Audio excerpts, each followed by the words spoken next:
Mister सुल्तान, ये है SSP जमाल साहब। असां तव्हांखे वधीक परेशान न कंदासीं, बस कुछ सवालनि जा जवाब खपनि। जी फरमायो।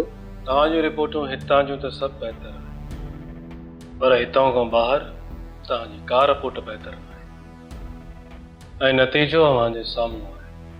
मूं का भी कंप्लेंट ना है कई। को तव्हां हिते छो आया आहियो?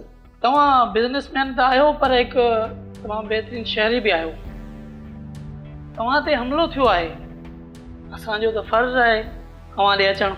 सुल्तान साहब, छा अव्हांजी कंहिंसां का दुश्मनी? महिरबानी करे हाणे तव्हां हितां वञो। ईअं कीअं पॉसिबल आहे सुल्तान साहब? तव्हांजे मथां जिन फायर कया, असां हुननि मां 2 ॼणनि खे गिरफ़्तार करे वरितो आहे ऐं उहे सिधो टाइम जा माण्हू आहिनि ऐं चवनि पिया त इहो जेको कुझु बि थियो आहे उहो हिकु माफ़िया वारनि कयो आहे। माफ़िया जी वेड़ त हिते काफ़ी टाइम खां वठी हलंदी रही आहे। सुल्तान साहब, छा अव्हां बि कंहिं माफ़िया सां तालुक़ रखो था? मुंहिंजो वकील तव्हां सां ॻाल्हाईंदो। मां वधीक तव्हांजे कंहिं बि सवालनि जो जवाब नथो ॾेई सघां। वकील सां बि ॻाल्हाए वठु, पर अव्हां सिर्फ़ु इहो ॿुधायो त अव्हांजो हिकु मुलाज़िम 3 ॾींहंनि खां ग़ाइबु आहे।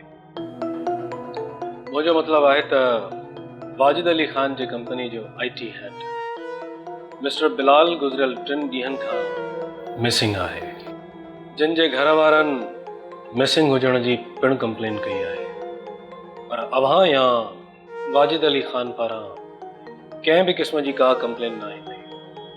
को ख़ासि सबबु? जमाल साहब, अव्हां मूं वटि हमले बाबति पुछण आया आहियो या मूं ते ई हमलो करण आया आहियो? ॾिसो, मां अव्हांखे चई चुको आहियां त मुंहिंजो वकील अव्हां सां ॻाल्हाईंदो। इहो हमिलो किथे हुन IT हेड जे गुम थियण जे करे त न थियो आहे?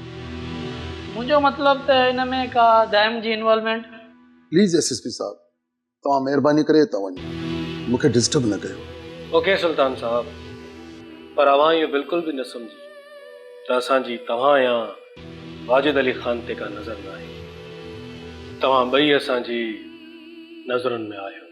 पंहिंजो रोज़ जी मुलाक़ातूं रहंदियूं, बेफ़िक्र रहो, वरी तमामु जल्द।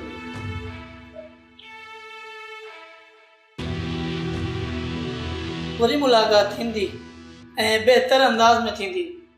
C you mister Sultan.